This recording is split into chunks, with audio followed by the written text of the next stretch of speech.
yo viviré. Por su amor yo cantaré, con mi Jesús caminaré, porque Él me amó a mí. Le seguiré.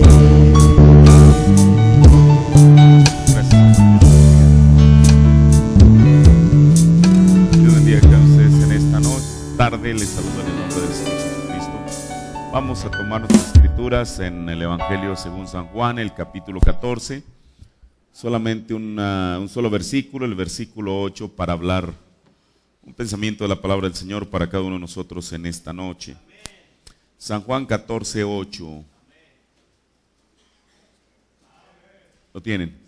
Dícele Felipe: Señor, muéstranos el Padre y nos basta. Amén. Oremos. Señor, hemos leído tu palabra, Señor, la cual siempre contiene una bendición para nosotros. Ahora, Padre, yo te pido que en esta noche, en esta tarde, Señor, tú me ayudes, Señor Jesús, en la exposición de tu palabra y que sea de beneficio para tu pueblo, Señor, en el nombre de Jesucristo. Amén. Tome su asiento. Usted sabe, la palabra de Dios tiene vida propia porque es inspirada por Dios. Pero hay algo que a mí me gusta, como es que a través del mensaje la palabra cobra otra dimensión. Como un solo versículo de la Biblia como este contiene suficiente para nosotros, ¿verdad? En esta tarde quiero hablar de un temita que el profeta, de hecho él tomó esta escritura muchas ocasiones para predicar un sermón que él le tituló precisamente así: Señor, o muéstranos al Padre y nos basta. Pero en cada uno de los sermones él dividió en 4 partes ese sermón, y él habló de Dios en su universo, Dios en su palabra, Dios en su Hijo y Dios en nosotros. Y es lo que quiero hablar en esta noche. En esta tarde voy a tomar un poquito de cada una de esas cosas. La primera cosa es Dios en su universo. Mire, la palabra universo solamente aparece 2 veces en la Biblia, y es en el libro de Hebreos, en el capítulo 1 y en el capítulo 11. Y en ambas nos dice que Dios hizo el universo por medio de su Hijo, por medio de Jesucristo. Realmente hablar del universo, hermano, bueno, este no es un foro científico y yo realmente no conozco de mucho respecto a eso, pero solamente basta ver algún documental para uno realmente darse cuenta de lo inmenso que es el universo. Ahora, el profeta de Dios nos dice que el más grande científico que ha existido en todo el mundo, el cual fue Albert Einstein, con sus diferentes descubrimientos, dice que al final de su carrera como mortal, como cualquier persona, él hizo esta declaración, que después de todo el estudio que él había hecho, de todas sus investigaciones, dijo: esto se resume, dijo, yo puedo resumir todas mis investigaciones en una sola cosa, que dice la Biblia que el mundo por la fe fue constituido el universo por la palabra de Dios, siendo hecho lo que se ve de lo que no se veía. Ahora, imagínense, eso habla de la estatura del hombre, porque tiene que ser de esa manera. Cualquier hombre sensato que se dedica o le dedica un poco de tiempo, no se necesita ser un científico para poder observar la magnificencia de la creación de Dios. Tendrá que llegar a la conclusión que detrás de todo eso tiene que haber una mano creadora. Absolutamente nada es por casualidad. El profeta de Dios dice, por ejemplo, ¿no se ha puesto usted a pensar por qué los científicos, los astrónomos pueden predecir los eclipses del sol y la luna, no con un día de anticipación, incluso con décadas? Y el asunto es que siempre atinan. Bueno, ¿por qué? Dijo el profeta de Dios, porque el universo es perfecto.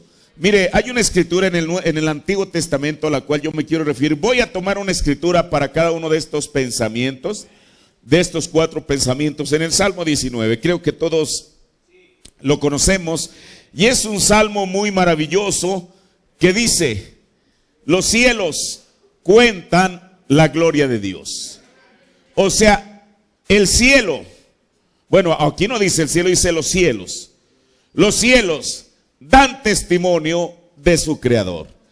Mire, yo creo que de toda la creación de Dios, el más ingrato es el hombre. ¿Qué es algo ingrato? Alguien que no tiene gratitud, que no puede agradecer algo. Toda la creación, como dijo el apóstol Pablo en Romanos, la creación está gimiendo por la manifestación de los hijos de Dios. El árbol que uno ve y que bueno tiene vida porque uno lo ve crecer, florecer, dar fruto, etcétera, y al final morir. Pero en el periodo de vida que Dios le ha dado sobre esta tierra, está gimiendo. Usted sabe lo que la palabra gemir es quejarse. Bueno, ¿por qué se está quejando? ¿Por qué está gimiendo? Porque sabe algo en su misma vida botánica le dice que no está en la posición correcta, que un día en alguna parte, en alguna ocasión estaba mejor que como está en esta tarde. Ahora, no solamente los árboles, los animales, todo mundo está gimiendo por poder regresar al nivel original. Ahora, el mundo, la gente común, ellos no gimen por nada. Ellos están buscando la manera, usted sabe, de progresar, divertirse y todo lo demás. Pero yo creo que sería una verdadera lástima que nosotros. ¿Por qué nosotros? Porque nosotros somos los beneficiarios. O sea, mire, cuando la Biblia habla, cuando el apóstol Pablo habla en Hebreos y habla de aquellos héroes de la fe del Antiguo Testamento, y él culmina en Hebreos 11 diciendo esto: porque ellos, aquellos santos del Antiguo Testamento, no son perfeccionados. ¿Sin quién? Mire, eso es tremendo. Todos los santos. Ahora, esa escritura no solamente la podemos aplicar a los santos del Antiguo Testamento, sino a través de todas las edades. Todos aquellos que están durmiendo en Cristo no son perfeccionados sin nosotros. Entonces, hermano, qué responsabilidad Dios pone en el corazón de cada persona, de cada hijo de Dios que ha escuchado su palabra, que ha atendido a su llamado y que realmente tiene la revelación de que es un hijo de Dios. Ahora, esto no es poca cosa. Escuche, pero no solamente los muertos en Cristo que han partido de esta tierra desde el tiempo de Adán, sino que la creación misma. Ellos están esperando. Y no cualquier manifestación, sino la manifestación gloriosa de los hijos de Dios. Ahora, por eso le digo, parece que toda la naturaleza está en expectativa. Y sería una cosa triste que mientras la naturaleza está en expectativa, nosotros estuviéramos cabeceando y durmiendo. Porque ellos están esperando en nosotros, están esperando en usted. Yo no sé si usted lo sabía, pero si no lo sabía, quiero decirle esto en esta tarde. La creación está esperando en usted. Ahora, aquella manifestación, desde luego, va a ser la manifestación del poder sobrenatural del Espíritu Santo en su pueblo. Pero para que aquella manifestación del Espíritu Santo, del poder sobrenatural de Dios, pueda venir sobre su pueblo tiene que estar en línea. O sea, me refiero aparejado, listo para lo que viene. Ahora, el Salmo 19, los cielos cuentan la gloria de Dios. Y la expansión, el universo, la expansión del universo denuncia, o sea, declara, que es lo de que declara las obras de sus manos. Mire, los salmos, yo creo que el salmista, muchos de ellos fueron escritos por David, por ejemplo Usted sabe, nosotros muchas veces en nuestro caminar, a veces en el ajetreo de la vida, en el estrés y todo lo demás, y máxime cuando uno vive en la ciudad, pocas veces la persona tiene tiempo para recostarse debajo de un árbol, quizá no lo tenemos, para poder observar la creación de Dios. Pero solamente basta que alguien vaya, se disipe de todo esto que nos abruma alrededor, para entonces en alguna noche estrellada comenzar a ver cada una de las estrellas, y cada una de ellas, al estar tintineando, están emitiendo un mensaje que quizá nosotros no entendemos. Pero cada una de ellas está hablando de su creador. Está diciendo que no aparecieron solamente por el Big Bang o por lo que le llamen, sino que están ahí, como dijo el profeta, porque el Señor sopló de su boca y ahí apareció. Ahora, entonces, la expansión denuncia las obras de sus manos. Mire, al decir Dios en su universo, no solamente nos referimos, porque sin duda alguna, claro, los científicos saben tanto, nosotros a lo mejor sabemos tan poco respecto a lo que son las estrellas, los planetas, pero cada uno de ellos testifica de Dios. Mire, hoy en día, con la ayuda, yo he encontrado tres cosas, con la ayuda de los grandes telescopios, enfocándolos hacia la inmensidad del universo, ellos han encontrado tres cosas, que dos de ellas tienen que ver, digamos, con algo parecido al cuerpo humano.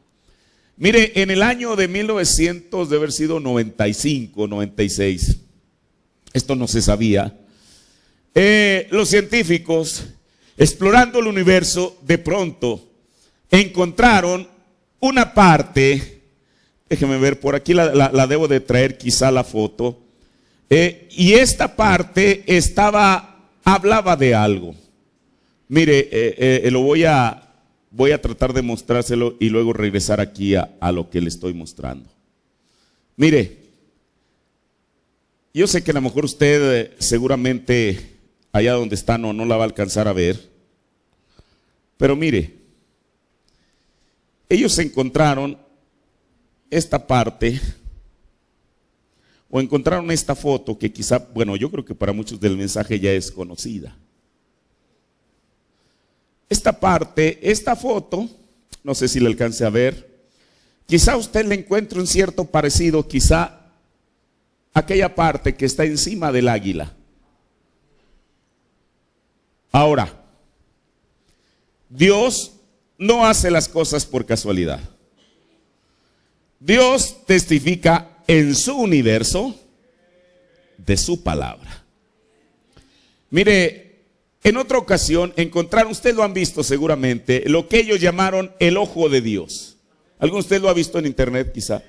Es una foto que efectivamente tiene la forma de un ojo. En otra ocasión encontraron una forma que parece ser una mano, que tiene 5 dedos, que ellos le llamaron la mano de Dios. Ahora, esas cosas no pudieron haber sido puestas ahí por casualidad, sino que cada una de ellas tiene una razón de ser. Ahora mire, permítame, voy a decir esto, mire. Ok. La creación de Dios, si es Dios en su universo, nosotros somos parte de ese universo. Y voy a dejar de enfocarme, voy a tratar de dedicarle, bueno, casi ya 15 minutos, quizá a uno le dedicaré menos, quizá a otro más, a cada uno de estos 4 temas. Recuerdes, Dios en su universo, Dios en su palabra, Dios en su pueblo y Dios en su Hijo. Ahora, nosotros somos parte del universo. Mire, y el profeta usó una vez una frase que él dijo, hablando principalmente de los animales, dijo él, lo que ellos le llaman instinto, yo lo llamo Dios. Y por ejemplo, digamos, el rey Salomón, hablando en los Proverbios, el capítulo 30, el verso 25 al 29, él habla de algunos animales. Por ejemplo, se refiere a las hormigas y dice, las hormigas, pueblo no fuerte, y en el verano preparan su comida. Ahora, mire, bueno, aquí solamente vamos a tomar unas cosas. Esto no se puede llevar sermón tras sermón para examinar cada uno de aquellos animales de la creación de Dios que efectivamente, como dijo el hermano Branham, lo que el hombre llama que los animales lo hacen por instinto, dijo, yo le llamo Dios. Mire, Salomón dijo que las hormigas, pueblo no fuerte, y en el verano preparan su comida. O sea, aquí hay algo importante. ¿Cómo puede uno pensar que estos animales tan pequeños que a lo mejor la gente cuando va pasando los pisotea? Ahora yo quiero decirle algo, mire, yo siempre he pensado en algo que dijo el profeta en el sermón Retorno y Jubileo.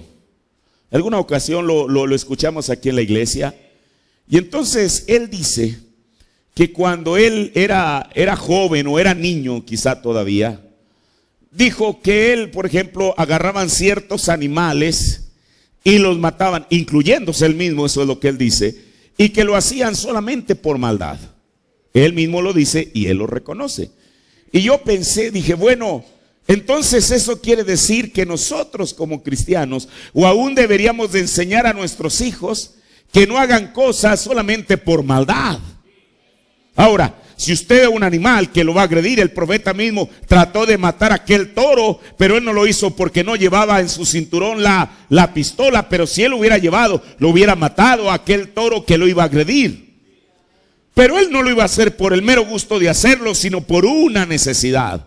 Ahora, yo no sé si usted entiende a lo que yo me estoy refiriendo, porque luego a veces la gente nomás por maldad ve una hormiga y ahí la tritura. Bueno, yo digo, ¿para qué? Y me recuerda lo que dijo el hermano Branham, que era por maldad. Dijo, él hacía eso por maldad solamente. Ahora mire, hablando de las hormigas, dijo Salomón, las hormigas, pueblo no fuerte, y en el verano preparan su comida. Y luego después de ahí va a los conejos y dice, los conejos, pueblo nada esforzado, y ponen su casa en la piedra.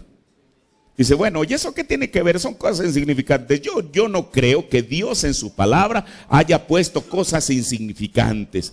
Esta no fue, usted sabe, una plática trivial que el Señor tiene con cualquiera de nosotros. Él la puso en su palabra porque seguramente tiene algo de importancia. Las langostas no tienen rey y salen todas acuadrilladas.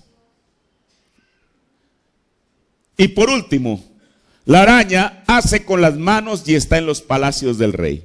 Pero mire, esto no es solamente hablando lo que dice la Biblia.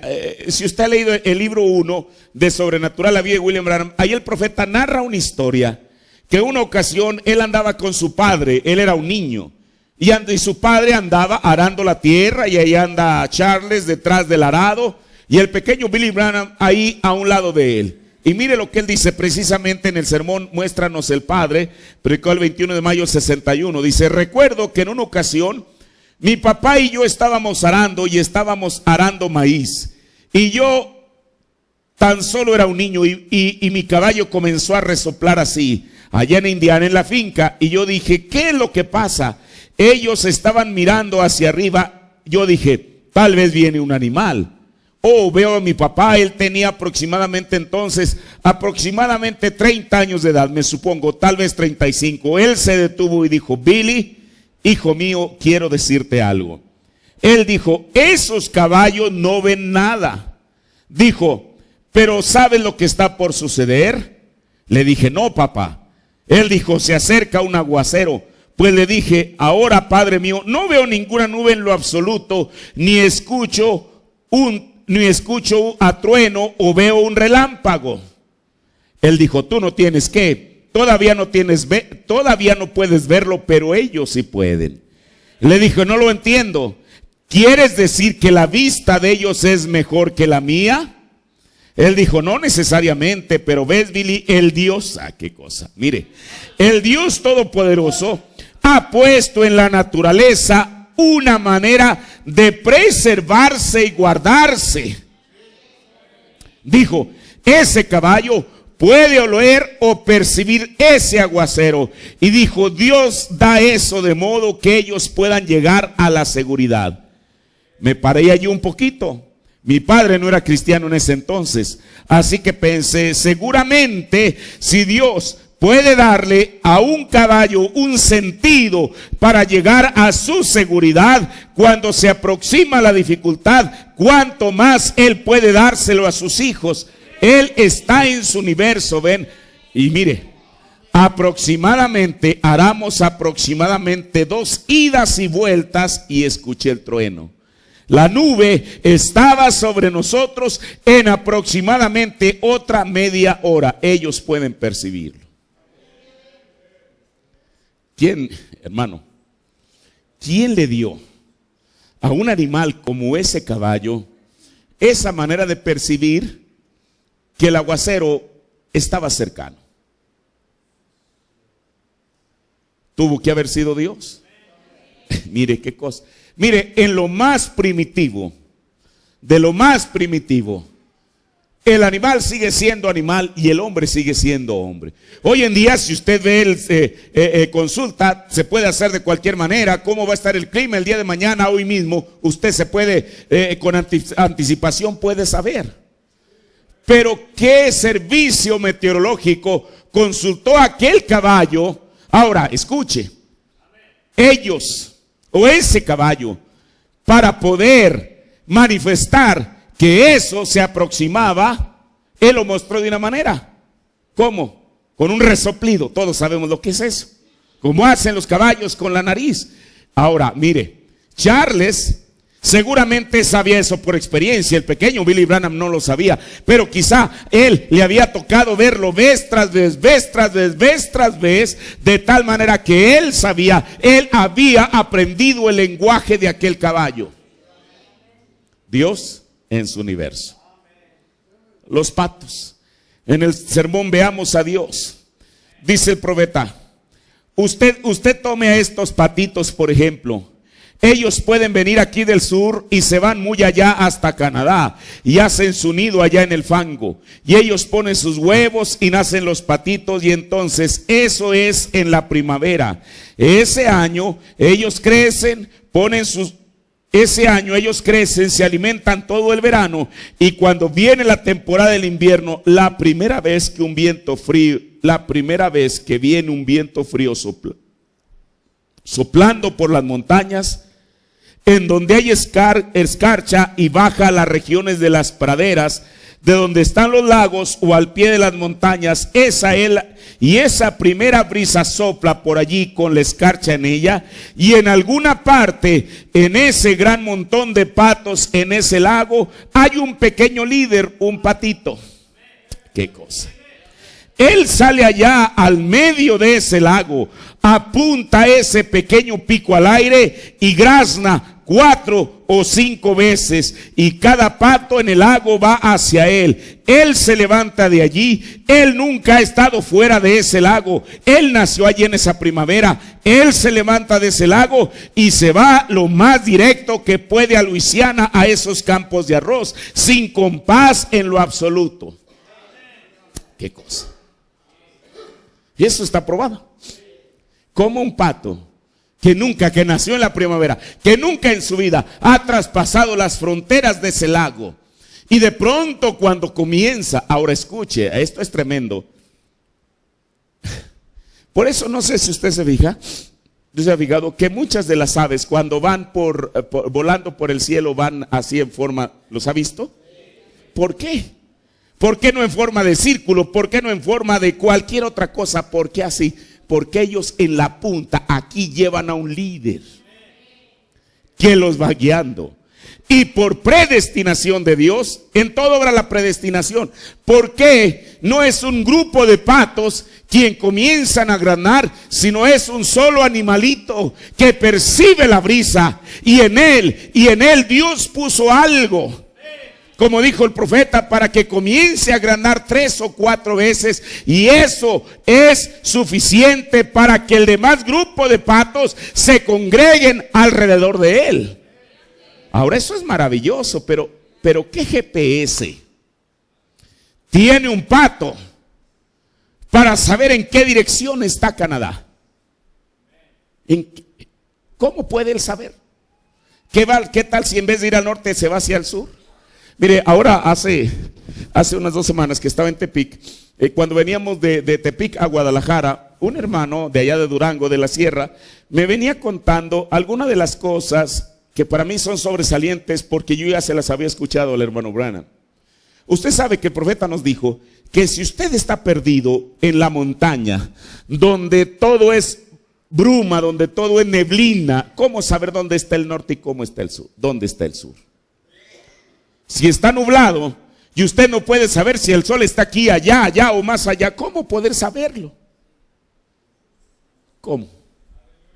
Para poder orientarse. ¿Sabe lo que él dijo? Y este hermano lo confirmó. Usted ve el tronco del árbol y al lado donde tenga musgo, ese es el norte. ¿Qué le parece?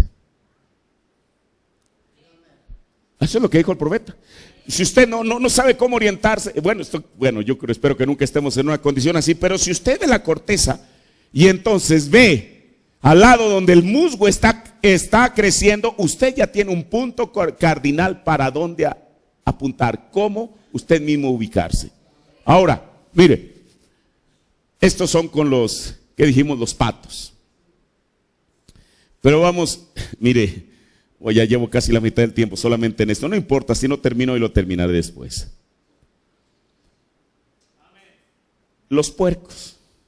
Usted dice los puercos. Bueno, mire, así como yo creo que, como le decía ahorita, que cuando el proverbista habla de estos animales, de las hormigas, de cada uno de ellos, él no le hizo como una plática solamente para llenar unas cuantas líneas en la Biblia.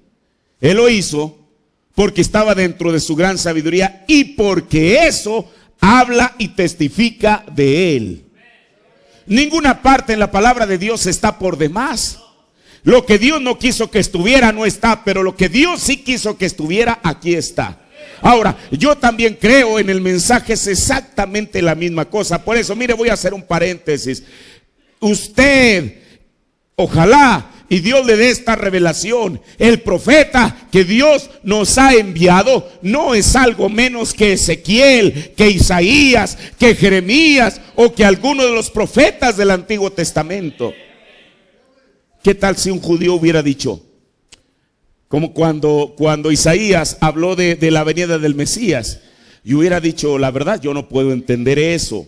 ¿Cómo es que una virgen va a poder concebir un hijo? Eso humanamente no es posible. Así que yo tengo mis serias dudas de que realmente Isaías haya dicho eso inspirado por Dios. Hermano, si lo entendemos o no lo entendemos, eso es otro asunto. Dios habló a través de Isaías que eso iba a suceder y sucedió. Si hay cosas que yo particularmente no entiendo en el mensaje, eso es otro asunto. Pero yo creo que este profeta fue inspirado por Dios. Por eso, aún estas cosas que pudieran ser triviales para nosotros, no son triviales. Dios tenía un propósito para hablarlas en su palabra. Los cerdos en el sermón, veamos a Dios, dice: yo les diré lo que ustedes pueden hacer. Algunos de ustedes, hermanos, que provienen de las regiones frías, observen ustedes a esa marrana irse al lado norte de la colina y llevarse todos esos forrajes y mazorcas hacia el lado sur de la colina y hacerse un lugar para dormir. Y en esa noche ustedes escuchen las noticias y las dirán: mañana habrá buen clima. Y esa noche ustedes escuchen las noticias y las noticias dirán: mañana habrá buen clima. No le presten ni una pizca de atención a lo que dicen. Esa marrana sabe más acerca del clima que lo que él alguna vez sabrá. Eso es exactamente correcto. Ella se va al lado sur donde estará cálido. ¿Cómo sabíamos nosotros eso? Ahora, se requiere ser un buen observador para poder saber estas cosas. Los conejos, dice el profeta, si ustedes van a cazar conejos y ven a esos conejos sentados bajo un matorral de esta manera, espere clima frío. Si ustedes ven que se meten a un maizal, va a llover. Hermano, Yo creo que ni siquiera el ser humano, bueno, ellos lo pueden hacer a través del servicio meteorológico, pero ¿cómo saber lo que estos animales, sin tener los adelantos científicos que el ser humano tiene, cómo pueden ellos, no digamos predecir, sino tener la certeza de lo que va a ser el clima el día de mañana? ¿Usted se acuerda que el profeta de Dios dice que cuando él fue a la India, algo sucedió? Mire, en la segunda venida del Señor dice: recientemente en Bombay, India, cuando Billy, mi hijo, y yo estuvimos allí en una gran reunión donde cientos de millares de hindúes entregaron sus vidas a Cristo, apareció un gran aviso. Quiero que ustedes se fijen en la inteligencia de la naturaleza. Y de pronto, por alguna razón desconocida, todos los pajaritos de la ciudad comenzaron a irse al campo. Los pájaros por montones se fueron al campo. Ellos empezaron a observar a todo el ganado y a las ovejas y a los bueyes, pero en la India sus cercas no son como nuestras cercas, no son cercas de madera, son grandes cercas de piedra edificadas altas. Y todo el ganado empezó a alejarse de los muros y empezó a alejarse de los edificios e irse allí muy adentro, al centro del campo, y empezaron a juntarse allí en el centro del campo. Entonces de pronto un gran terremoto azotó y sacudió y derrumbó los muros, árboles, rocas. Los proyectiles se desprendieron, los pájaros nunca regresaron y el ganado se quedó allá en el campo, y el hombre continuó pensando que todo estaba bien. Y al día siguiente otro terremoto sacudió y más edificios cayeron y los proyectiles se desprendieron, y en el tercer día el ganado regresó a los muros y los pájaros regresaron a la ciudad. Hermano, esto, la otra vez andábamos con mi esposa y mis hijos ahí en el centro, y de pronto comienzan a sonar esas alarmas sísmicas. Hermano, todo mundo saliendo de los edificios y apostándose en la calle, pero ellos no lo pueden predecir. Es una señal que emiten cuando un sismo ya está en proceso y que tuvo el epicentro en alguna parte. No es que esas alarmas puedan decirle mañana va a suceder un sismo. No tienen la capacidad de hacerlo, es más, ni el mismo hombre. Pero ¿cómo entender que los pájaros y las vacas, quizá con un día o dos de anticipación, pudieron, o más bien ahora, no predecir en el sentido de que le dijeran a la gente, pero por la manera de conducirse, de dejar los nidos que quizá estaban allí en los árboles o en las bardas de piedra, y las vacas alejarse de todo aquello que les pudiera caer encima y dañarlas? ¿Quién les dijo que un terremoto venía en camino? El hombre, escuche, nosotros como seres humanos todavía Dios no nos ha dado la capacidad para poder predecir eso.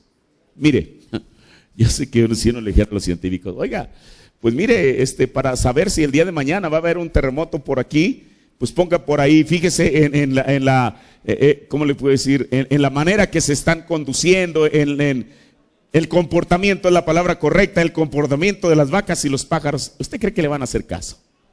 Así, nosotros tenemos algo más que eso, pero quiere decirle, no tienen algo más que eso, tienen algo menos que eso.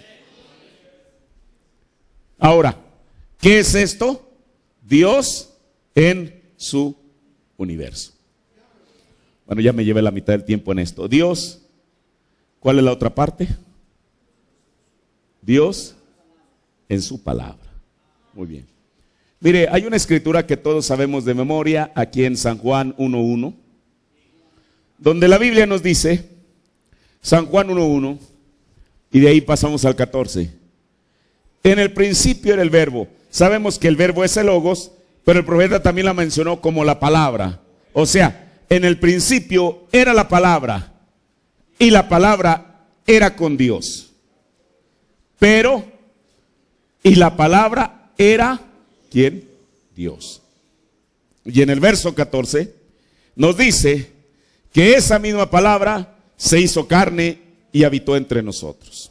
Ahora, Dios en su Hijo. Mire, hay una escritura en el libro de los Hechos, que dice, cuanto a Jesús de Nazaret, ¿cómo es que él anduvo haciendo bienes? Porque Dios era con él. Así dice la Biblia. Pero mire, permítame agregar a mí, no algo de mí mismo, sino lo que dice la Biblia. Jesús, la razón que hizo esas obras poderosas, no era solo porque Dios era con él, aunque eso es verdad, sino porque Dios estaba en él.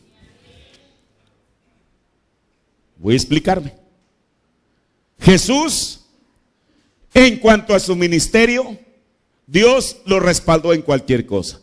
Por eso, mire, la otra vez hablábamos, creo que fue el martes, acerca de cuando es Mateo 1, cuando habla del principio del ministerio de Jesús. Déjeme ver, no es una escritura. Miren, no sé, debe ser quizá Lucas más bien. O alguno de ellos donde habla cómo es que la gente venía de distintas, estoy citándole quizá mal la escritura, pero usted la puede leer. ¿Cómo es que la gente venía de diversas partes del mundo? ¿Es verdad? Incluyendo Siria. Si alguno de ustedes tiene escritura, quizá me pueda ayudar con ella. Dice que la gente venía a distintas partes del mundo, incluyendo Siria. Y Jesús, el tema del martes pasado fue sin acepción de personas. Jesús nunca hizo acepción de ninguna persona. Pensar que los sirios habían sido los enemigos de toda la vida de Israel, pero con todo y eso, Jesús nunca los hizo a un lado y ellos también recibieron el beneficio de Jesús. Ahora mire, la Biblia dice que por cuanto Dios ungió a Jesús de Nazaret e hizo haciendo el bien, porque Dios era con él, o sea, Dios estaba con Jesús.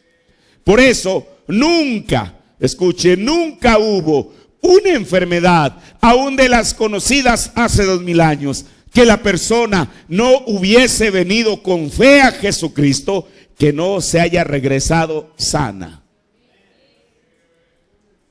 ¿Qué persona que vino con silla de ruedas se fue con silla de ruedas? ¿Qué persona que vino con tal enfermedad, inclusive con lepra, qué persona se regresó leproso? Ahora, ¿por qué dice la Biblia en el libro de los Hechos? Porque Dios era con él. Y eso es verdad, Dios estaba con Jesús.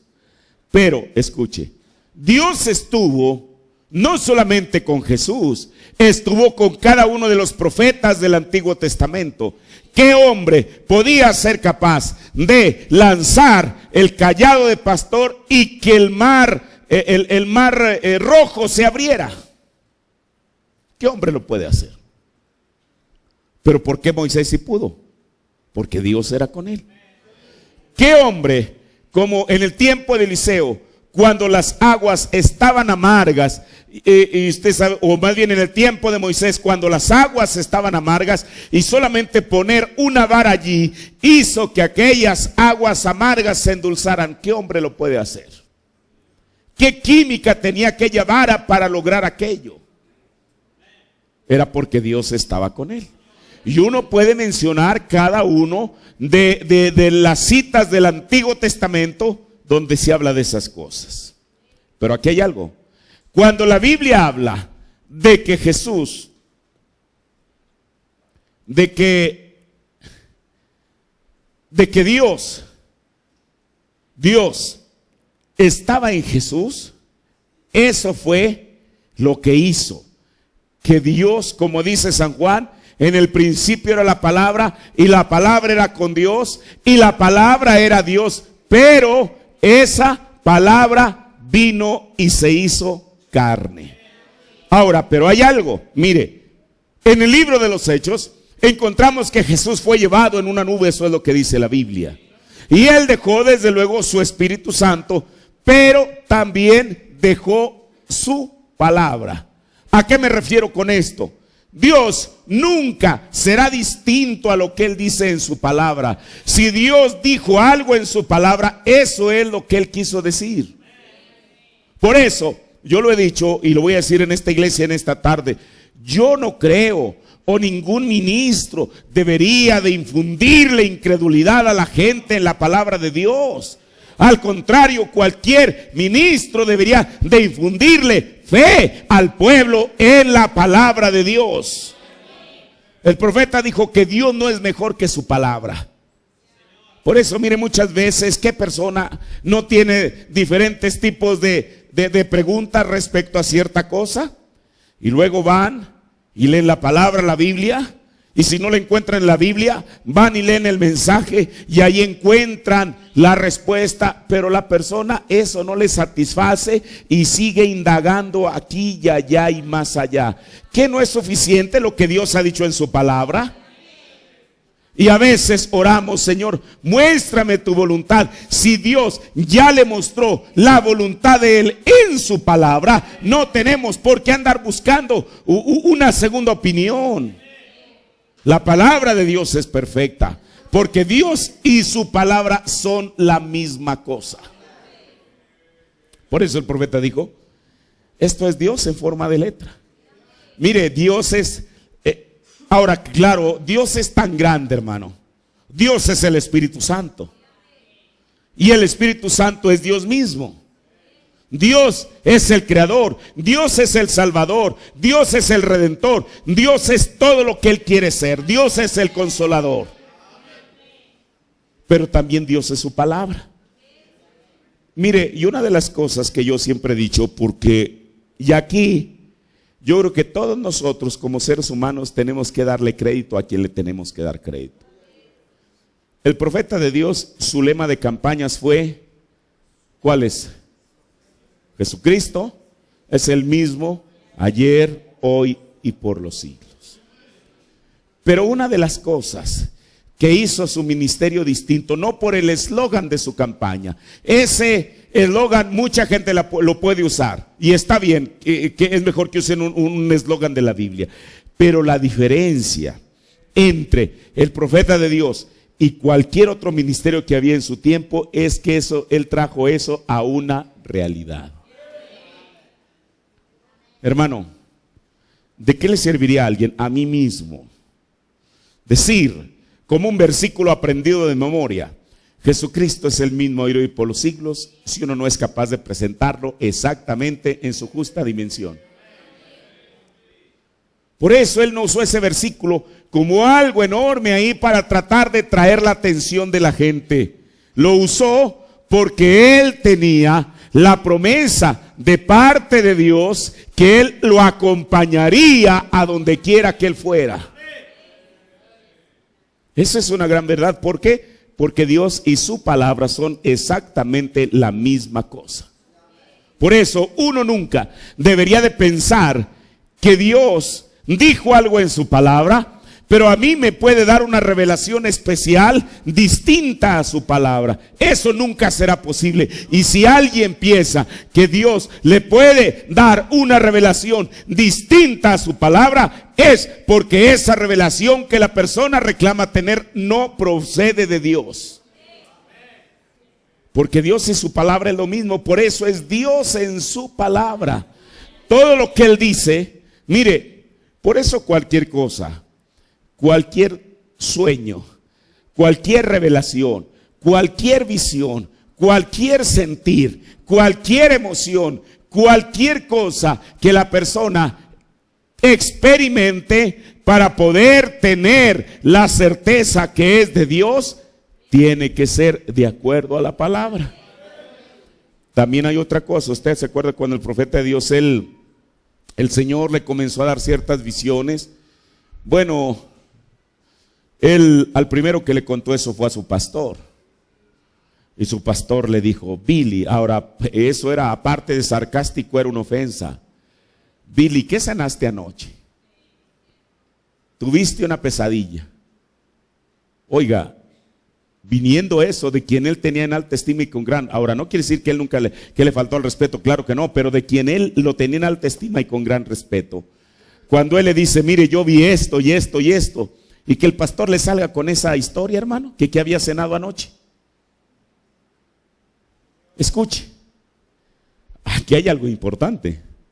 Bueno, ok, cuando el pastor le dio como una bofetada a lo que él estaba diciendo, él fue con el diácono Weishart, y él le dijo en una ocasión: le dijo: hermano, yo vi que las aguas subían 22 pies sobre la calle, ¿cómo se llama esta? ¿Cómo se llama, hermano? Allí en Jeffersonville, donde subió la administración, la calle Spring. Yo vi 22 pies. ¿Sabe lo que le hizo el diácono? Viéndolo, le dijo: oye, Billy, si en 1984 apenas el agua subió 2 pies.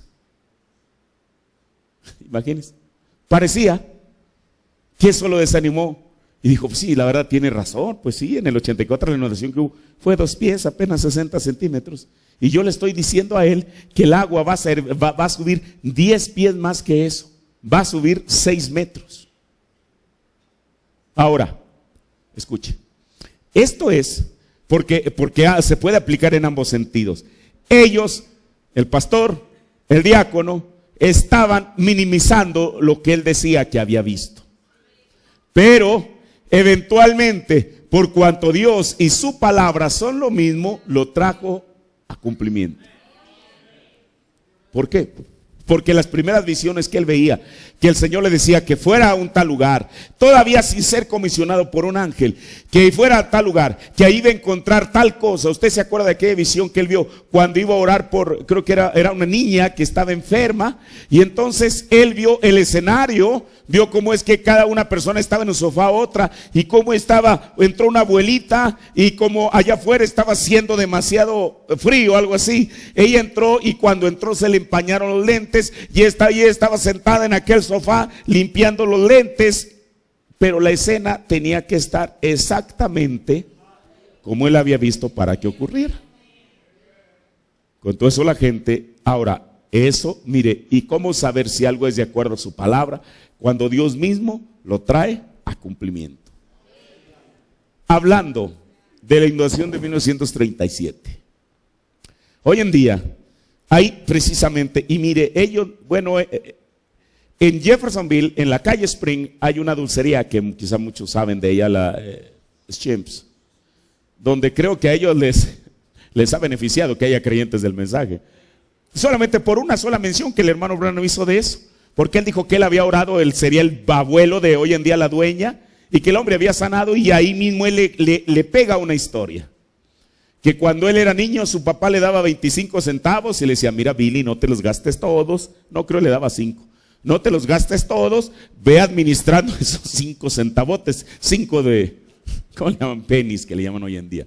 Y entonces él iba a esa tienda, se compraba unos dulces de canela, y a un lado estaba el Teatro Líos, era un cine, y no tenía que gastar mucha energía porque todavía está ahí, aunque hoy en día ya no es un cine, y entraba y se ponía a ver películas de vaqueros. Bueno, esa sola mención de William Branham bastó para que todos, incluyéndome yo mismo, los que alguna vez hemos ido a Jeffersonville, pues uno va a comer dulces de canela.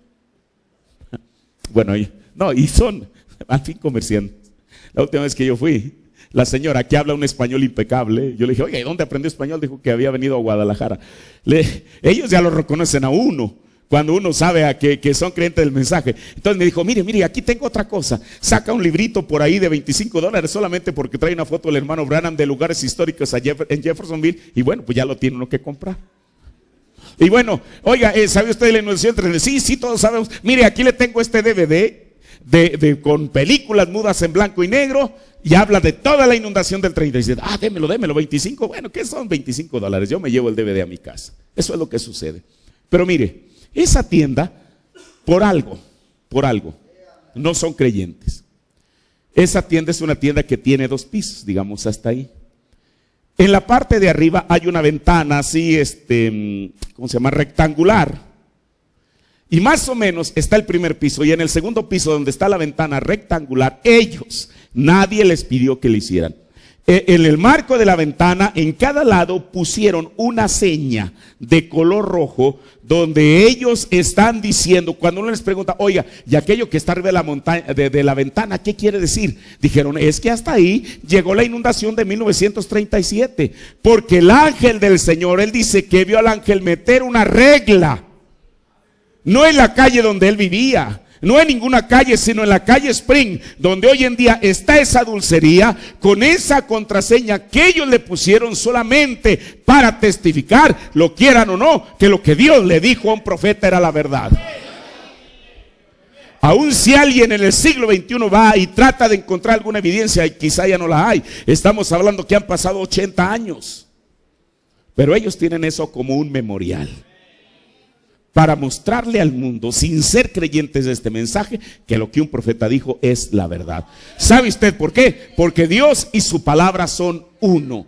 Es Dios en su palabra. Ahora mire, yo creo que uno nunca alardearía demasiado sobre lo que es la palabra de Dios. Dios y su palabra. Mire, como hemos dicho, en los problemas cotidianos, en los problemas a nivel mundial que están ocurriendo en el mundo hoy en día, en los problemas usted sabe de todo exactamente lo que sucede en el mundo, solamente lo único que no ha cambiado es Dios y su palabra.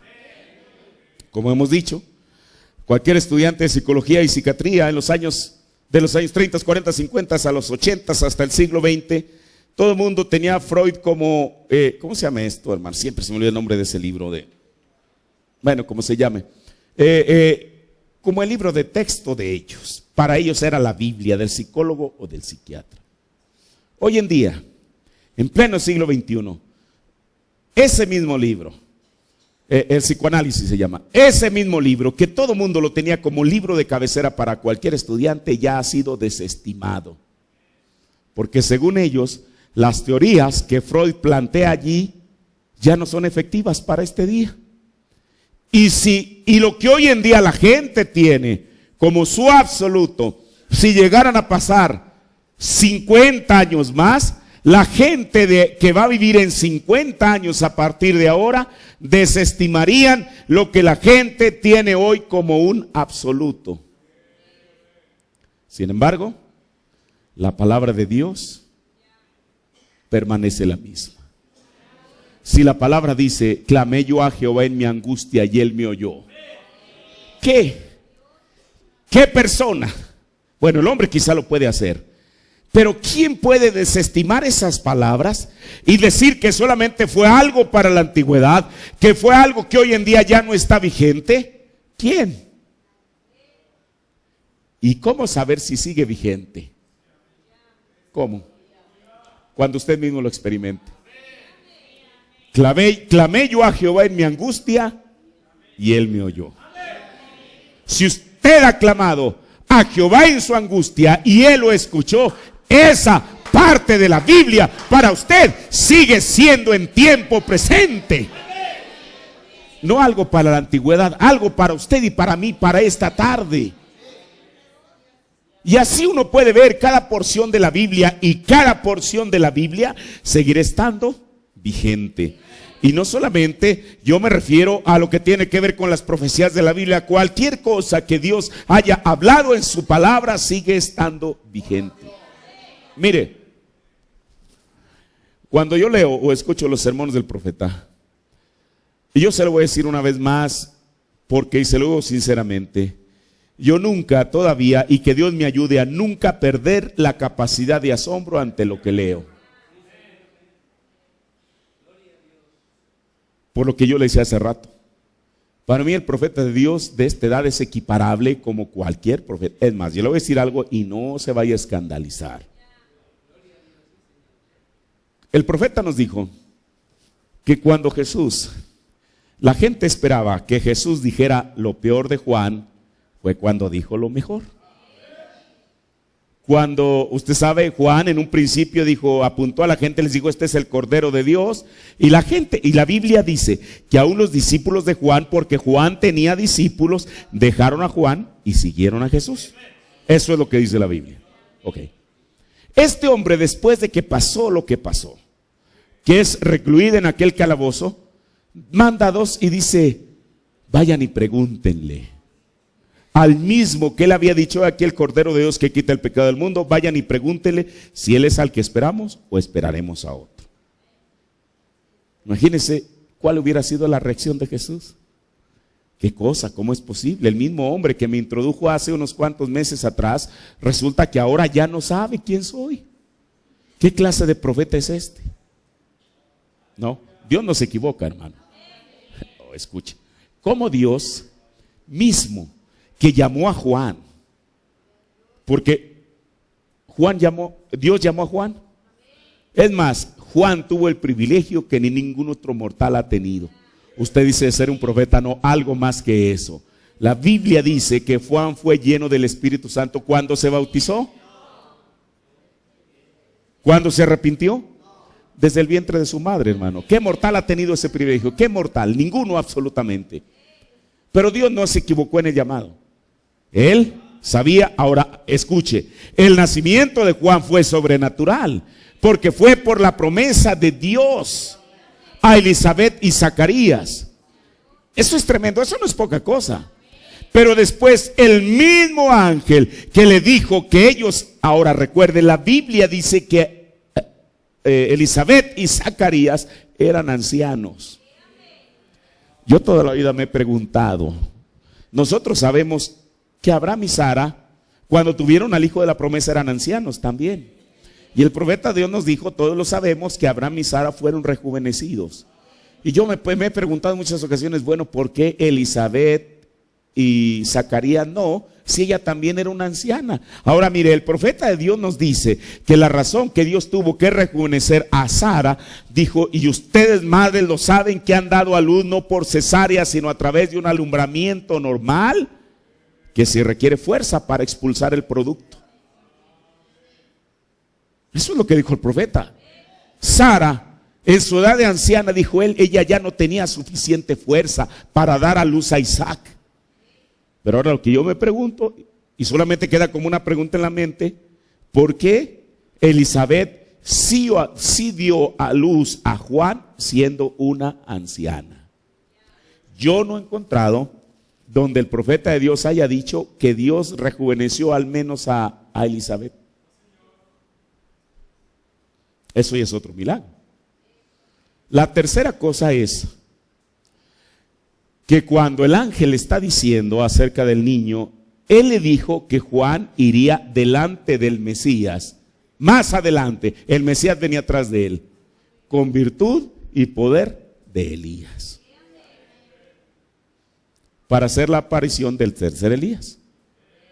Ok. Él llega con el poder y la virtud de Elías, pero aquí hay algo. Dios lo llama.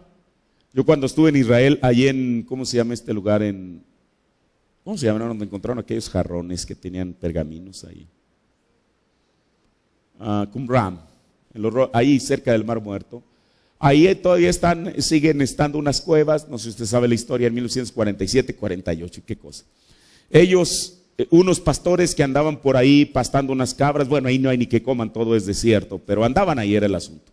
Y entonces en la tarde, ya para llevar su ganado de regreso al lugar donde los iban a encerrar, entonces una cabra, al fin cabra, andaba por allí y no quería bajar, y bueno, aquello se estaba poniendo complicado. Entonces uno de los pastores agarra una piedra y la arroja, porque hay una cueva todavía, y entonces la arroja para pegarle a la cabra y que la cabra bajara de allí y ya llevarse todo el ganado. Y resulta que al arrojar la piedra, de pronto escucha que la piedra hace ¡cling! Ah, caray, pues ¿en qué pegó? Si usted lo arroja una piedra contra el muro, contra lo que sea, no suena así. Eso despertó la curiosidad del pastor, y como puede se va, es un orificio como de este tamaño, como puede entra y ¿sabe qué es lo que encontró? Unos jarrones con su tapadera, y en esos jarrones estaban muchos pergaminos, no solamente de la Biblia, sino de costumbres que ellos tenían. Y entonces en uno de esos jarrones encontraron que se leía de esa manera. Aquí entre nosotros estaba un grupo de gente que le llamaban, creo que aquí no está Gabriel en esta tarde, él me podría decir, un grupo de gente que eran gente como que ellos se purificaban. Inclusive el bautismo no es algo propio no es algo únicamente del Nuevo Testamento. En el Antiguo Testamento ellos tenían un ritual parecido al bautismo, que era como un ritual de purificación. Ahí todavía están las fosas donde ellos los usaban como piletas. Bueno, ahí dice ese pergamino que entre ellos estuvo un hombre llamado Juan que fue a Jerusalén y que Herodes lo mató. Ahora eso ya es mucha coincidencia. Que digan cómo se llama la persona que estuvo entre ellos y que fue a Jerusalén y que en Jerusalén Herodes lo mató. Ellos no dan otra explicación del ministerio ni nada, pero regresemos a Juan. Y ya estoy terminando, solamente me quedé con Dios y su palabra. Bueno, Juan, él, después de eso, parece que Jesús le debió de haber dicho, mandarle un reproche a Juan, pero el mismo Dios que lo había llamado, ¿cómo podía reprocharle? Dijo, vayan y díganle a Juan. Dijo el profeta que les dijo, espérense hasta que el culto se acabe y entonces van a ver. Los ciegos ven, los sordos oyen, los paralíticos caminan y el reino de Dios es anunciado. O sea, esas cosas que iban atrás eran para precursar cuando el reino de Dios fuera anunciado. O sea, las buenas nuevas de salvación. Bueno, Juan, llegan con esa noticia ante Juan, pero aquí hay algo. Jesús elevó a Juan, el profeta, a un nivel que ningún otro ser humano ha sido elevado. Y dijo, miren, de todos los nacidos de mujer, comenzando del primer hijo que tuvo Eva, el segundo, el tercero, el cuarto, de todos los nacidos de mujer, nunca ha habido uno tan grande como Juan. Mire, yo me pongo a pensar, me he puesto a pensar, ¿qué tal si Juan hubiera estado presente cuando Jesús dijo esas palabras acerca de él? Yo creo que no tendría un pecho suficientemente grande para poder soportar la emoción de que aquel que él había venido a precursar se refiriera a Juan de una manera tan maravillosa y tan hermosa. Ahora, usted se preguntará, ¿por qué Jesús dijo esas palabras tan maravillosas acerca de Juan? El Evangelio no nos da una respuesta, pero William Branham sí. Dijo, ¿por qué fue que Jesús dijo que Juan, dentro de todos los hombres nacidos de mujer, y no solamente les dijo, y este no solamente es un profeta, sino más que profeta? ¿Qué quiso decir Jesús cuando él dijo más que profeta? ¿A qué nivel lo está elevando? Ya con que fuera profeta era suficiente, pero que él dijera que es más que profeta, ¿por qué? ¿Sabe usted lo que dijo el hermano Branham? Porque a Juan lo que le hizo ser más que un profeta, profetas había habido muchos por todo el Antiguo Testamento, profetas mayores y profetas menores. ¿Qué fue lo que lo hizo más que profeta? Porque a Juan le iba a corresponder precursar al Mesías. Eso lo hacía más que profeta. Termino con esto. En 1933, el profeta estaba en el río Jayo y bajó una bola de fuego, y de esa bola de fuego procedió una voz que dijo, así como Juan el Bautista, hermano, o sea, no él, la voz lo puso a la par.